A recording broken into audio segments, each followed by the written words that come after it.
America Iran സംഘർഷം വലിയ രീതിയിൽ വെല്ലുവിളിയാകുമെന്നുള്ള ഒരു മുന്നറിയിപ്പാണ് വരുന്നത്. ലോകത്തെ വലിയൊരു പട്ടിണിയിലേക്ക് നയിക്കുമെന്നാണ് പറയുന്നത്. 3 കോടി ജനങ്ങൾ ദാരിദ്ര്യത്തിലാകുമെന്നാണ് UN പറയുന്നത്. നോക്കിക്കേ, യുദ്ധം എത്ര കഠിനമായിട്ട് പോവുകയാണ്. എന്നാൽ മറുവശത്ത് ഇത്തരം കാര്യങ്ങൾ നടക്കുമ്പോൾ ഇറാനെതിരെ ആണവായുധം പ്രയോഗിക്കില്ല, അല്ലാതെ തന്നെ അവരെ തകർക്കാൻ കഴിയുമെന്നുള്ള അവകാശവാദം മുഴക്കുകയാണ്. അതുപോലെ തന്നെ ആ അവകാശവാദങ്ങൾ തള്ളി ഇറാൻ രംഗത്തെത്തുകയാണ്. രാജ്യം പോലെ സുരക്ഷിതമെന്നാണ് മുജ്തബ ഖമേനി പറയുന്നത്. നമുക്കറിയാം 3 കാര്യങ്ങളാണ് ഇവിടെ പറയുന്നത്. ഒന്ന്, UN പറയുന്ന കാര്യം, അത് 3 കോടി ജനങ്ങൾ പട്ടിണിയിലാകും, വലിയ മുന്നറിയിപ്പ് നൽകുകയാണ്. ആ മുന്നറിയിപ്പ് ഒന്നും കാണാതെയാണ് ഇപ്പോൾ ഇരു രാജ്യങ്ങളും ഇപ്പോൾ ഈ ഒരു സംഘർഷത്തിൽ ഏർപ്പെട്ടിരിക്കുന്നത്. ഹോർമുസ് വളരെ നിർണായകമാണ്. അമേരിക്കയും ഇറാനും തമ്മിലുള്ള യുദ്ധ സാഹചര്യം ആഗോളതലത്തിൽ ഗുരുതരമായിട്ടുള്ള പ്രതിസന്ധിക്ക് കാരണമാകുമെന്നാണ് ഐക്യരാഷ്ട്രസഭ മുന്നറിയിപ്പ് നൽകുന്നത്. യുദ്ധത്തിന്റെ ആഘാതങ്ങൾ മൂലം ലോകമെമ്പാടുമുള്ള 3 കോടിയിലധികം ആളുകൾക്ക് അല്ലെങ്കിൽ ആ ആളുകൾ ദാരിദ്ര്യത്തിലേക്ക് തള്ളപ്പെടുമെന്നാണ് UN വികസന മേധാവി വിഭാഗം അലക്സാണ്ടർ ഡി ക്രൂ വ്യക്തമാക്കുന്നത്. കൃഷി ഇറക്കുന്ന നിർണായക സമയത്ത് തന്നെ ഇന്ധനം വളം വിതരണത്തിൽ ഉണ്ടായ തടസ്സങ്ങൾ കാർഷിക മേഖലയെ തളർത്തുന്നതാണ് ഈ പ്രതിസന്ധിക്ക് കാരണമെന്നാണ് കരുതുന്നത്. നമുക്കറിയാം, രാസവളങ്ങൾക്കായിട്ട് അല്ലെങ്കിൽ ഈ പറയുന്ന ഇന്ധനങ്ങൾക്കായിട്ട് രാജ്യങ്ങൾ കാത്തിരിക്കുകയാണ്. ഇത്തരം കാത്തിരിപ്പ് എന്ന് പറയുന്നത് അവരെ സംബന്ധിച്ചിടത്തോളം ഉപജീവന മാർഗത്തിന്റെ ഒരു കാത്തിരിപ്പാണ്. അത്തരം നീക്കങ്ങളൊക്കെ നടന്നില്ല എന്നുണ്ടെങ്കിൽ, ഈ ഹോർമുസ് ഇങ്ങനെ തന്നെ അനിശ്ചിതാവസ്ഥയിൽ പോകുകയാണെങ്കിൽ ഈ വലിയ രീതിയിലുള്ള പ്രതിസന്ധി ഉണ്ടാകാനുള്ള കാരണമുണ്ട്. അവിടുത്തെ ജനങ്ങൾ പട്ടിണിയിലാകാനുള്ള സാധ്യതയും ഏറെയാണ്. എന്തായാലും ഹോർമുസ് കടലിടുക്കിലൂടെയുള്ള ചരക്ക് നീക്കം തടസ്സപ്പെട്ടതോടെ ആഗോളതലത്തിൽ അനുഭവപ്പെടുന്ന രൂക്ഷമായിട്ടുള്ള വളർച്ചാമവും ഉൽപാദനക്ഷമതയെ ബാധിച്ചിട്ടുണ്ട് എന്നാണ് റോയിട്ടേഴ്സ് റിപ്പോർട്ട് ചെയ്യുന്നത്. ഇനി ബെൽജിയം പ്രധാനമന്ത്രി കൂടിയായിട്ടുള്ള ഡി ക്രൂ ബാങ്കോക്കിൽ സംസാരിക്കവെയാണ് ഈ ആശങ്ക പങ്കുവച്ചത്. എന്തായാലും ലോകത്തിലെ വളം ഉൽപാദനത്തിന്റെ വലിയൊരു ഭാഗം മിഡിൽ ഈസ്റ്റിലാണ് നടക്കുന്നത്. ആഗോള വിതരണത്തിന്റെ 1/3 കടന്നു പോകുന്ന ഹോർമുസ് കടലിടുക്കിൽ ഇറാനും അമേരിക്കയും നിയന്ത്രണത്തിനായിട്ട് പോരാടുന്നത് വിതരണ ശൃംഖലയെ പൂർണ്ണമായിട്ടും തകർത്തിരിക്കുകയാണ്. മാത്രമല്ല, യുദ്ധം പെട്ടെന്ന് അവസാനിച്ചാൽ പോലും ഇതിനോടകം ഉണ്ടായിട്ടുള്ള ആഘാതങ്ങൾ മാറ്റാനാവില്ല എന്നാണ് ഐക്യരാഷ്ട്രസഭ ചൂണ്ടിക്കാണിക്കുന്നത്. അമേരിക്കയും ഇറാനും ഈ യുദ്ധം തുടങ്ങുമ്പോൾ അത് ബാധിക്കുന്നത് എത്രത്തോളമാണ് അല്ലെങ്കിൽ ഏതൊക്കെ രാജ്യങ്ങളെയാണ് എന്നതാണ് ഇതിൽ ചൂണ്ടിക്കാണിക്കുന്നത്.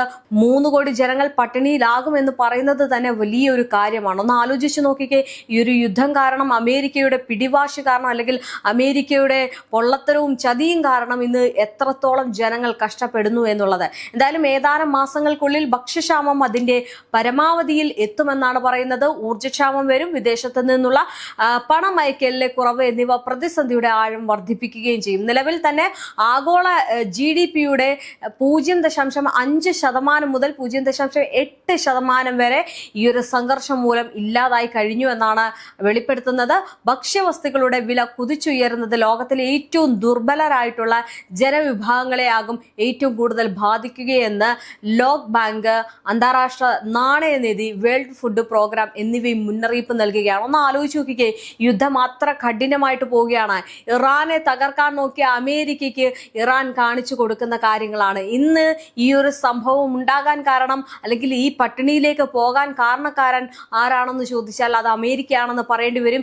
യാതൊരു മുന്നറിയിപ്പും ഇല്ലാതെ, യാതൊരു പ്രകോപനവും ഇല്ലാതെ ഫെബ്രുവരി 28 അമേരിക്കയും ഇസ്രയേലും ചേർന്നിട്ട് ഈ ഒരു സംയുക്ത ആക്രമണം നടത്തിയത്. എങ്ങനെയെങ്കിലും അവിടുത്തെ എണ്ണപ്പാടങ്ങൾ പിടിച്ചെടുത്ത് രാജ്യം കൈക്കലാക്കാൻ നോക്കിയ അമേരിക്കയുടെ താളങ്ങൾ തെറ്റിയത് ഇറാന്റെ കരുത്തുറ്റ നീക്കം കണ്ടാണ്. കാരണം ഇറാൻ വളരെ ബുദ്ധിപൂർവമായിട്ടാണ് തന്റെ നീക്കങ്ങൾ നടത്തിയത്. ഒരിക്കലും പോയി സാധാരണ ജനങ്ങളിലേക്ക് ഒരു മിസൈലിട്ട് ആക്രമണം നടത്തി അവിടുത്തെ ജനങ്ങളെ കൊല്ലാൻ ഒരിക്കലും ഇറാൻ മുതിർന്നിട്ടില്ല. പകരം എയർബേസുകളും അതുപോലെ തന്നെ ഈ പറയുന്ന ഹോർമുസ് കടലിടുക്കൊക്കെ വളരെ നിർണായകമായിട്ട് നിരീക്ഷിച്ച് അവിടെ ചില മാറ്റങ്ങൾ കൊണ്ടുവന്നതാണ് ഇന്നിപ്പോൾ ഇതിന് കാരണമായിരിക്കുന്നത്. മാത്രമല്ല, ഇറാൻ ഇത് എന്തുകൊണ്ട് ചെയ്യുന്നു എന്ന് ചോദിച്ചു കഴിഞ്ഞാൽ, ഇറാൻ വെക്കുന്ന ഉപാധികൾക്ക് ശരിവെച്ചില്ല എന്നുണ്ടെങ്കിൽ അമേരിക്ക വീണ്ടും ഇറാനെ തകർക്കാൻ ചെല്ലും, അല്ലെങ്കിൽ അമേരിക്ക വീണ്ടും അവിടെ ഉപരോധം നടത്തും, അവിടെ ജനങ്ങൾക്ക് വലിയ നാശനഷ്ടമുണ്ടാവും എന്നുള്ള കാര്യം മുൻകൂട്ടി അറിയാം. അപ്പൊ അത്തരം കാര്യങ്ങളിലേക്ക് ഇറാന് പോകാൻ താല്പര്യമില്ല. അതുകൊണ്ടാണ് ഈ ഹോർമുസ് ഒരു നിർണായക ഘട്ടമായിട്ട് ഇറാൻ പൊക്കിയെടുത്തു വെച്ചിരിക്കുന്നത്. എന്തായാലും ഈ വർദ്ധിച്ചു വരുന്ന മാനുഷിക ആവശ്യങ്ങൾക്കിടയിൽ ഫണ്ട് കുറയുന്നത് ദുരിതാശ്വാസ പ്രവർത്തനങ്ങളെയും സമ്മർദ്ദത്തിലാക്കുകയാണ്. വരാനിരിക്കുന്ന വിളവെടുപ്പ് കാലത്ത് ഈ ഒരു പ്രതിസന്ധി ദോഷകരമായി ബാധിക്കും.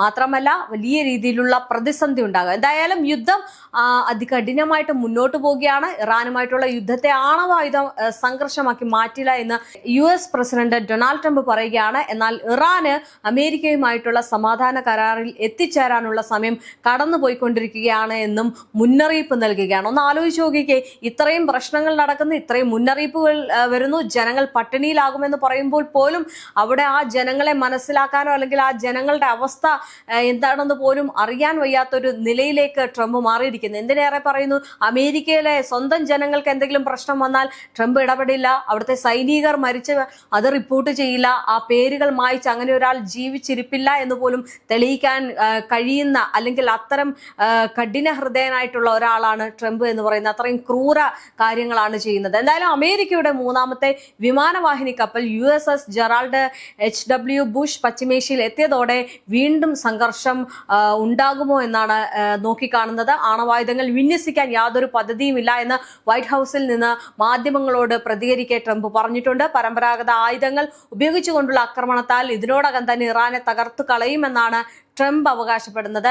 ഞാൻ എന്തിന് ആണവായുധം പ്രയോഗിക്കണം, ഞങ്ങൾക്ക് അവയല്ലാതെ തന്നെ വളരെ പരമ്പരാഗത ശൈലിയിൽ അവരെ പൂർണ്ണമായിട്ട് നശിപ്പിച്ച് കളയാൻ സാധിക്കുമെന്നാണ് പറയുന്നത്. ആണവായുധം ഉപയോഗിക്കാൻ ആരെയും അനുവദിക്കാൻ പാടുള്ളതല്ല എന്നും ട്രംപ് പറയുന്നുണ്ട്. എന്തായാലും ഹോർമുസ് മൈനുകൾ സ്ഥാപിക്കുന്നതിനിടെ പിടിക്കപ്പെടുന്ന ഏത് ഇറാനിയൻ ബോട്ടിനെയും തകർത്ത് കളയാൻ ഈ ട്രംപ് നേവിക്ക് നിർദ്ദേശം നൽകിയിട്ടുണ്ട്.